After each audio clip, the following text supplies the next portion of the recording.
Now a word from our sponsor, Medbridge Healthcare. Medbridge Healthcare is a leading provider of sleep lab management services and home sleep apnea testing. Medbridge partners with hospitals, healthcare systems, and medical academic institutions to offer comprehensive, fully integrated services for sleep disorders. All right, another episode, and you know what that means. It's time for some pre-cals. So, what's going on, gents, today? Well, Jerry, we've got Jordan Rusk joining us. Just going to Jordan. share a little bit about her.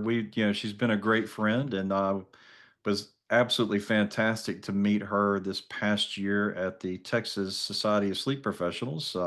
Did a great job presenting there, and so fortunate to have her on our show today.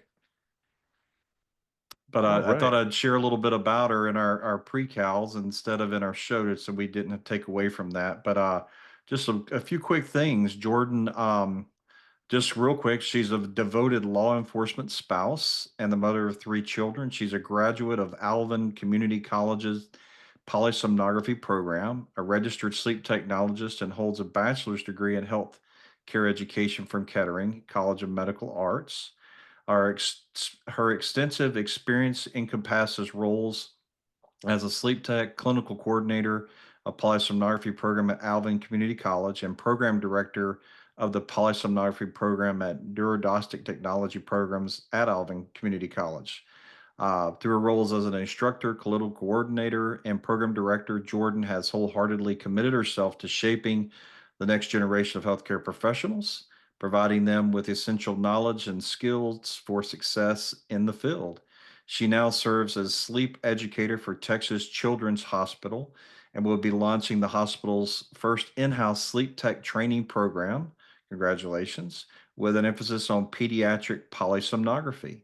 She's received grants for innovative teaching in the polysomnography and neurodiagnostic technology programs, received the League of Innovation Excellence in Teaching Award for 2024, and is presented at the BRPT Annual Conference and the Texas Society for Sleep Professionals Annual Conference, where we got to hear her last year. So exciting to have Jordan on. She's quite the innovative educator. Yes, she is. Yes, she is. And Yep. I'll just add there's a little nuance to that. She's moved from Texas Children's and now developing the program to at Lone Star That's right. College now. That's So right. that's really cool that Yeah. she's get the opportunity to develop these programs across the Houston area. So, Robert, what were you going to say?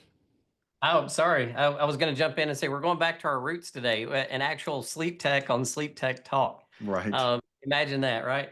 And I hope that once we're able to meet with Jordan, I hope that people will also see the how much she brings value to the field, and I hope she gets lots of invitations to other regional sleep conferences after this.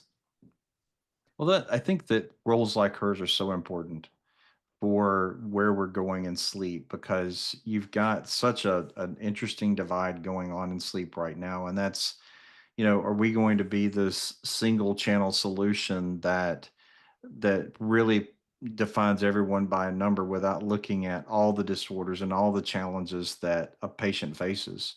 And I think these kinds of programs really emphasize the importance of looking at the whole patient and why a technologist is important. I say it all the time. People take care of people, and it's great to see a program like this that's thriving. I do I feel agree like I 100%. do feel like at times in particular because of some of the on-the-job training and things that occur in the field of sleep medicine that some of the basics don't get covered the same way that they used to. So, it certainly is important to have courses and education available to students like this. Sorry, Jerry. No, no, no. I'm just saying I agree, and that you make a really good point. And with that being said, let's go talk to Jordan. Let's do it. Lights out.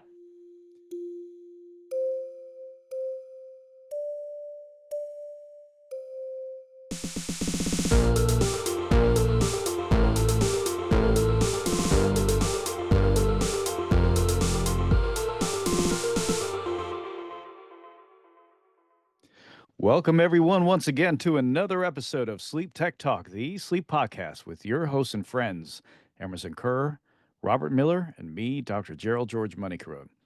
Folks, thank you so much for joining us once again. Another amazing episode with another fantastic guest. And we just want to say thank you so much for all that you've been doing for us, all the support, the love that you keep showing. We've grown at the time of this recording to over 40,000 subscribers, and we just keep growing because of you. Thank you so much for all the likes. Thank you so much for all the subscriptions. And even more so, thank you so much for sharing it with all your friends. With that being said, we're going to be having a very special treat today with a special type of guest. And Emerson, why don't you tell us a little bit about our guest today? All right, thanks, Jerry. We are really fortunate to have Jordan Rusk with us today. It's been a little bit since we've had one of our sleep technologists on the show, so this is quite a treat to do. When we first started the show, that's pretty much all we had was our friends and colleagues in sleep technology. So this is really quite a special moment to get to highlight someone who's doing some amazing things. So Jordan is currently the program director, a professor at Lone Star College, Kingwood. We'll obviously we talked a little bit about her in the pre-show notes, but Jordan, thank you for being with us today. It's so exciting to have you on and get to hear about your program and what all you're doing. But before we do that, can you just take a few minutes and tell us how you got into sleep and a little bit about that journey? Because, one of the things we love to do is really make these teachable moments for our colleagues in sleep technology who might want to have a similar path as yours and see the possibilities in their career. So, Jordan, if you don't mind, just take a couple of minutes and tell us a little bit about your journey and why in the world did you choose sleep? Yes, so thank you for having me. My path to becoming a sleep technologist was a little unconventional, as I think a lot of are. They don't know necessarily that this is a healthcare field and career possibility. So I grew up as a competitive dancer and went to the Performing Arts High School in Houston for all 4 years of high school as a dance major.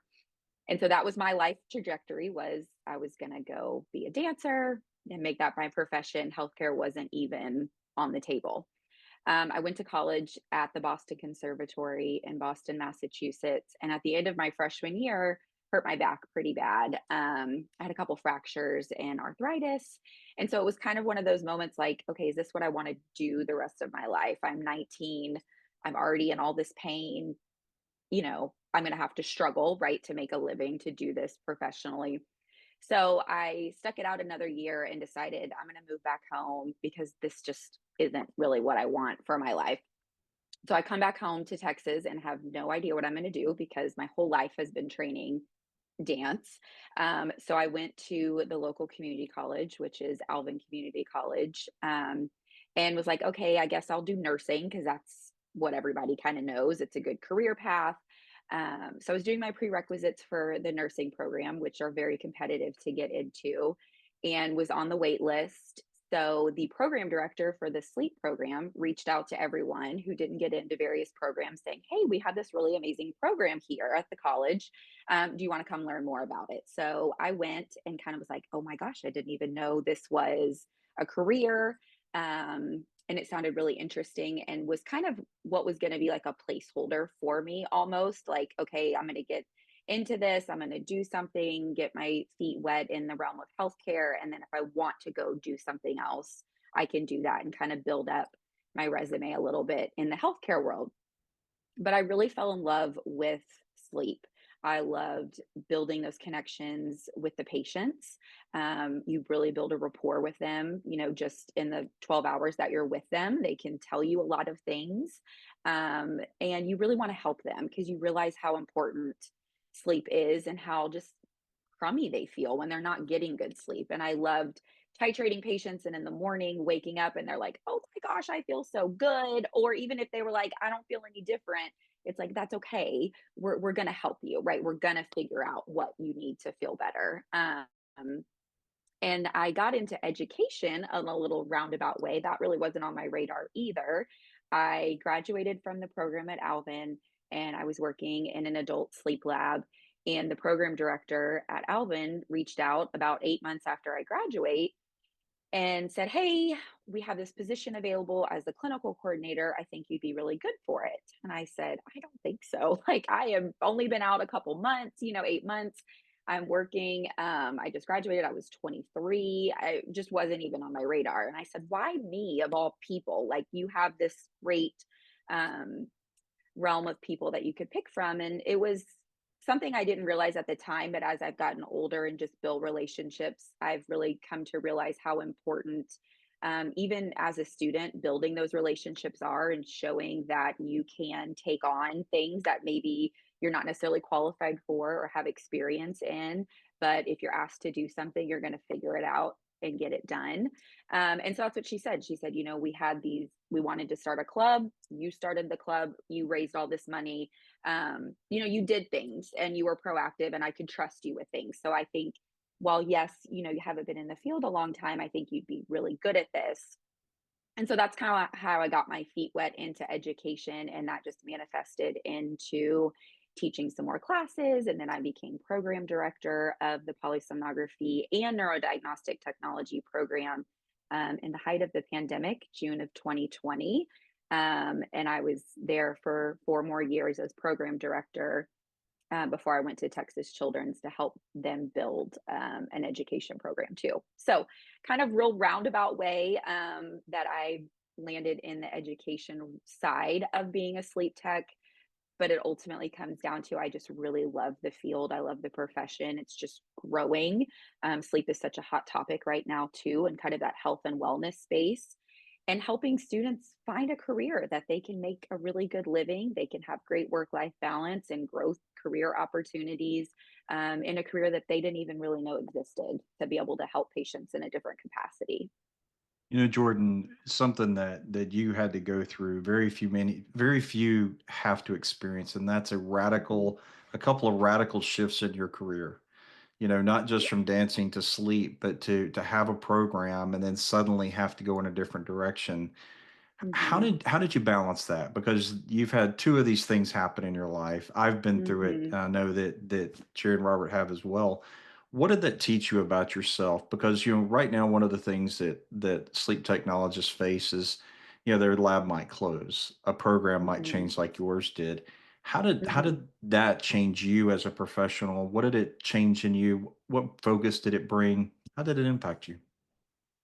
Um, well, you have that kind of like shock moment, right? Of, okay, what do I do now? I was very fortunate that both of my parents are very positive in that they truly do believe things happen for a reason, and that the connections you make with people are really valuable and important.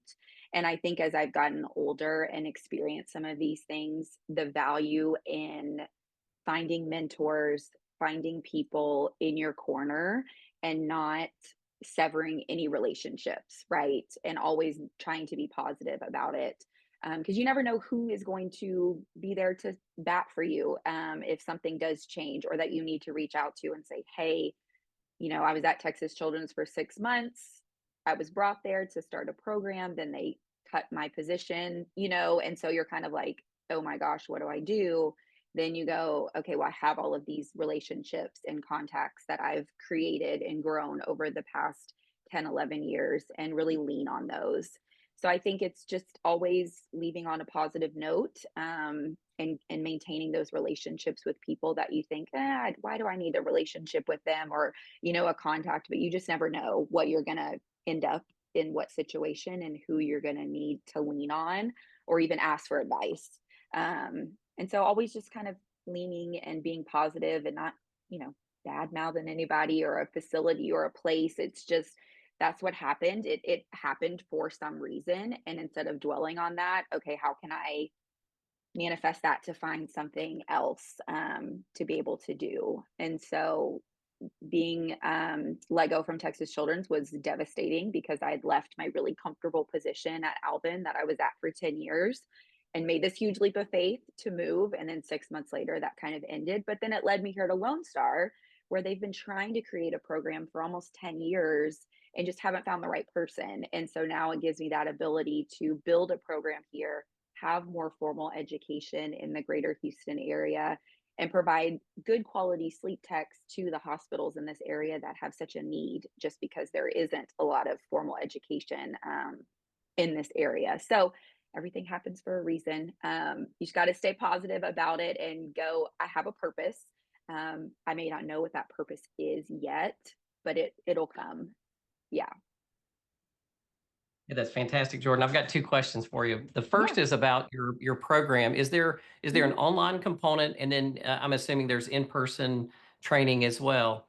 And then the second Yes. part of the question, and I too have been a part of developing an educational course for sleep techs to get into the industry.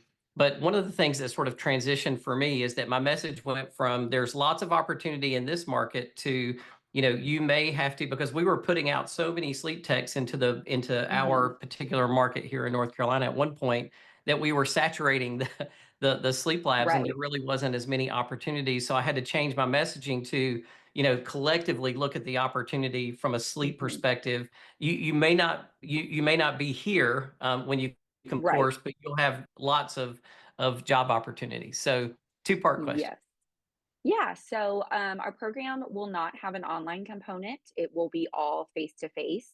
Since it is an associate's degree, I think face to face is the best for students to learn. We will have a 6-bed sleep lab here on campus so that they can do all of their labs here on campus. So when they go to clinicals, they at least know how to do a basic hookup. And then as they progress, we can run MSLTs and MWTs and have them wear some home sleep testing and practice staging and scoring here on campus before they go out to clinicals. They will graduate with about 1,000 hours of clinicals, which is a lot. And so they will have experience in both the adult and pediatric world, day and night rotation, so that they can kind of see all the different aspects of what it is to be a sleep technologist. I understand a lot of the world is wanting that online. And I tell students that may be what you think you want, but really being in class, having those conversations, asking questions, and hands on is so important, especially in healthcare. And a lot of what we do as sleep techs is learning how to talk to patients, right? So that's hard to do sometimes in that online space. It's a little bit easier face to face. You build that rapport a little bit quicker too, so they can practice that.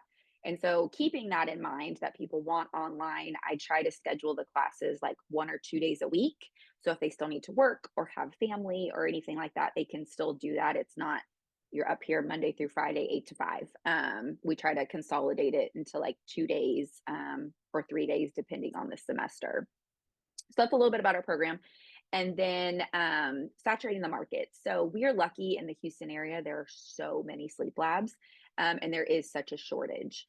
But we also, when I was at Alvin, kept it kind of small for that reason, so that we ensured that students did have a place to go. It may not have necessarily been their first choice, but now with sleep just growing and expanding, I think exposing them to all of the opportunities, like you said, is hey, yes, there's night techs. You can also become a clinical sleep health educator and get that credential. And then what does that look like? Does that look like, working in a hospital? Does that look like working at a DME company, sales? There's a lot of different avenues. So I think it's really important when they're in my program, they're exposed to all of that so that they know, hey, there is different opportunities, and maybe they go to be a night tech and their life needs to change so they can go into sales and they know there's that opportunity, or go into education, that there's those different opportunities. But it is a fear, right, of saturating, especially as sleep kind of changes and evolves. But I think being in this greater Houston area, um, we're really lucky that we have so many sleep labs and opportunities, and just kind of being in touch with, hey, what does the market look like in our area, and then adjusting our cohort sizes so that we aren't saturating the market and that they're not successful in getting a position when they Are you a graduate. sleep tech looking for new opportunities? Well, Medbridge Healthcare is one of the largest employers of sleep technologists, and they are growing. If you are a sleep technologist interested in a new position, potential paid relocation, or looking for a career advancement, consider a career with Medbridge Healthcare. Now back to the show. So a follow-up to that, knowing Mhm. that this is an associate's degree program, and assuming that these folks would get their RPSGT pretty quickly upon Mhm. completion of the program. How prepared are they also from a CCSH standpoint? I see that you're a CCSH. Mhm. Congratulations on that. Thank you. How prepared are they for the CCSH credential as well? Because that could come Mhm. pretty quickly on the heels of an RPSGT as well. Yes. So they are prepared for it. I kind of sprinkle it in throughout the curriculum. And then in their last semester, they just kind of have like a board prep course. And it's a little bit of both CCSH and then that RPSGT. I always encourage students take it as soon as you can when you graduate because you still have all that knowledge really fresh from the technical aspect, right? Because when you go into the lab setting, you start learning their protocols and procedures, and it can kind of make it hard to then go take that exam when you're farther removed from more formal education. And that's something I also want to look into is maybe offering like an online CCSH prep course through the college itself, so that we have more sleep techs with that credential and hopefully build that up and let hospitals and insurance companies see the value in that, especially in long-term patient compliance. I think it's very valuable to have that education component. So where do you see the education, the direction of education going? For sleep technology, Hmm. you've obviously developed one, and now you're developing another program, and Hmm. so there are changes that have taken place since then versus Right. now. And so where do you see it going in terms of education for sleep technologists? I think the need for formal education is there because the patients that they are seeing in the sleep lab are much more complex. The titrations are much more complex. As we get into more of these implantable devices and just different ways to treat patients, having that education background is going to be really beneficial to them. They're essentially spending 16 months of learning everything there is to know about the technical side of being a sleep technologist. They come out knowing how to score studies, how to look at those different things, how to decipher research journals and things like that. So I think the model is moving more towards formal education. It's hard sometimes to get colleges to buy into it because they are expensive programs that are not pumping out 60 students every year. They are smaller. And so that's where the community really has helped. The community in the Houston area has said, we need techs, we need techs, we need techs that are new to the field that aren't, we have this wave of techs retiring and techs that we don't necessarily have the time to train. They need to be trained by the time we get them. So then we can just train them and get them in seeing patients. So I think the need for formal education is there and is kind of the way that sleep is moving. It's just kind of a slow process, like with anything, and really getting your community to be supportive of more formal education at the local colleges. Hey, Jordan, one question for you. Mhm. As the field of sleep has continued to evolve, and we know that technology Mhm. is changing, Right. I'm assuming obviously you teach the fundamentals, right? Of from a Mhm. sleep tech perspective, but it's changing so rapidly that and it's one of the things that's really important to me. And I know Emerson has had lots of conversations and presentations about PPG and PAT Mhm. technology and cardiopulmonary coupling and all of the new and latest, greatest sort of diagnostic capabilities that are out there today, and even endotyping and phenotyping. And is that included Mhm. in your curriculum today, or are you letting it continue to evolve just a little bit more so you can see where it might fit in from an educational perspective?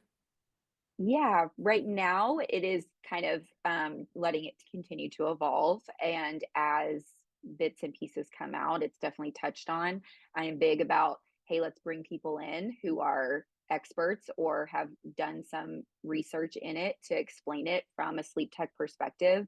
The hardest part about being in education is remembering at the end of the day, it's to get them to pass that RPSGT and be an entry level sleep tech. Entry level, what does that mean, right? It's kind of going to vary depending on where it is.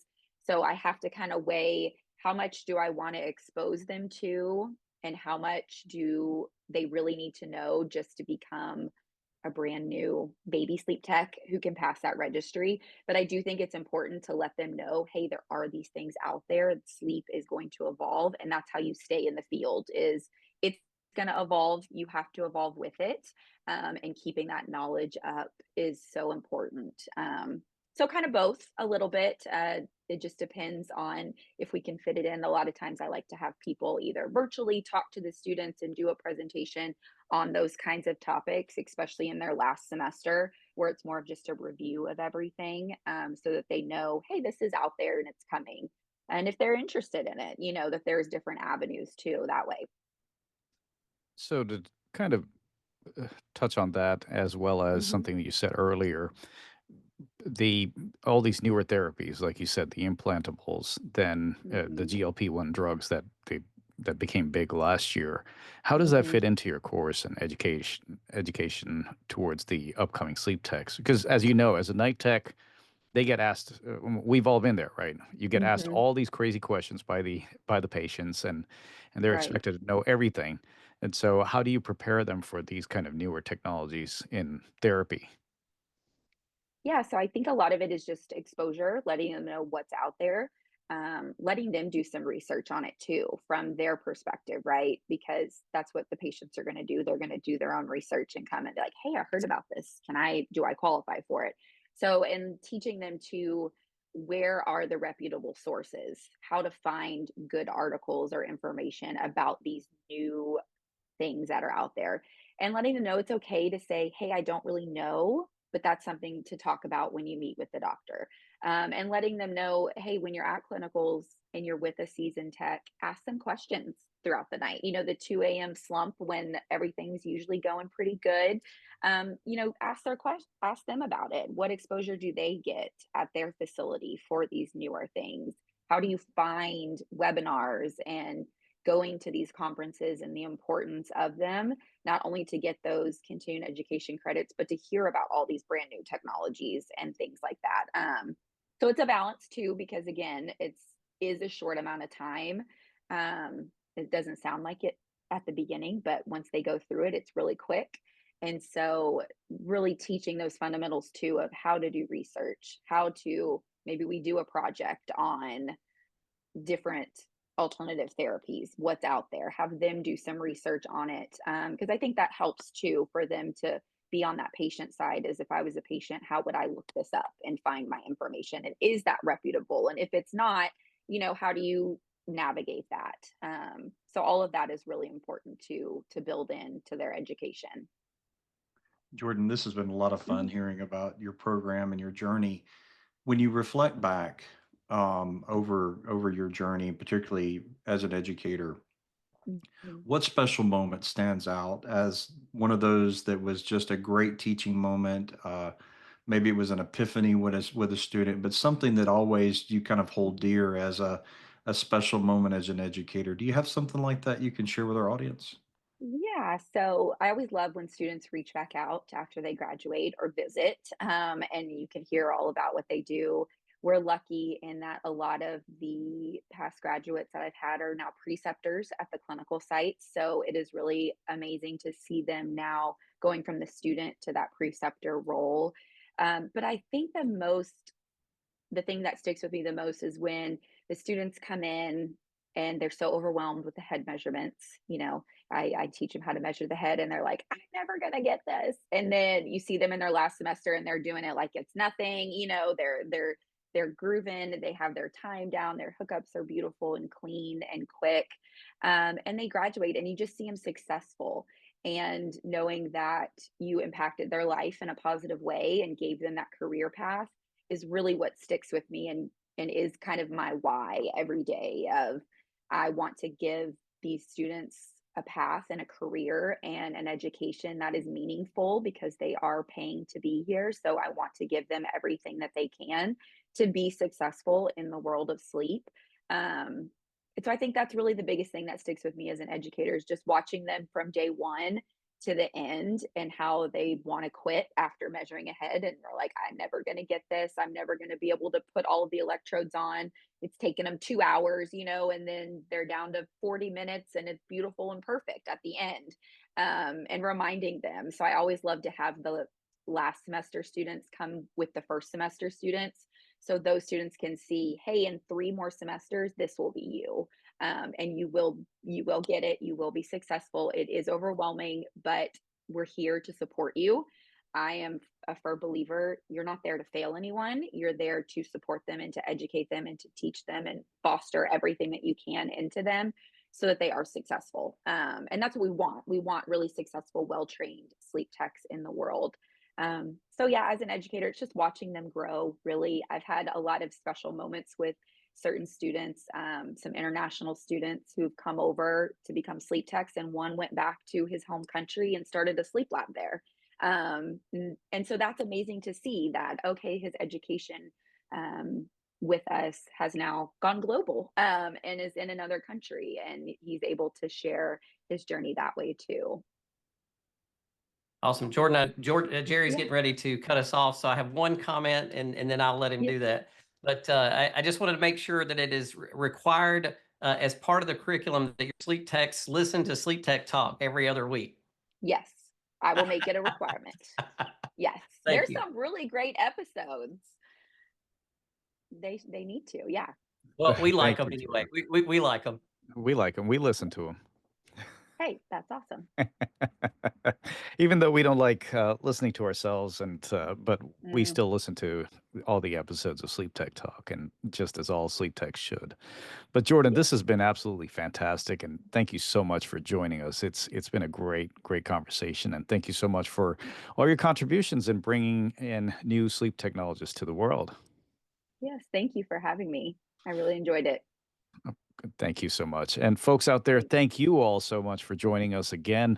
And thank you for all the likes, the subscriptions, as well as the shares. Most importantly, the shares. Continue to share it out to all the sleep techs out there and all the sleep curious. Be sure to check out the sponsors, because without them, we can't do this. And thank you so much. A huge shout out to our sponsors. And with that, folks, we say thank you so much and lights Before on. we go, we would like to thank our sponsor, Medbridge Healthcare. Medbridge Healthcare is developing innovative inpatient, post-discharge, and population health programs to screen comorbid conditions, diagnose and treat sleep disorders. Learn more about their innovative solutions and career opportunities at medbridgehealthcare.com. Once again, you can learn more about their innovative solutions and career opportunities at medbridgehealthcare.com. All right, man, that was quite a show. Yeah, it Time for was, some Jerry. post What a cows. What do y'all journey. think?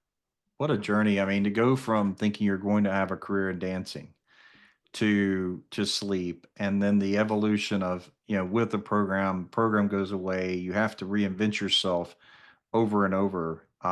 What a great story of resiliency, innovation, and determination to really land where she is now, and clearly how she closed of impacting lives and seeing sleep technologists really grow and thrive in the field, becoming educators themselves is quite an achievement.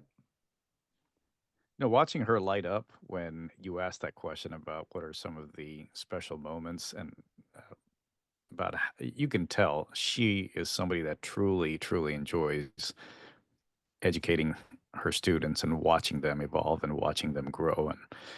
And we need more people like this in the field. That first of all, there's a shortage of sleep technologists, but but we need people that are dedicated and that really want to see sleep technologists grow and thrive.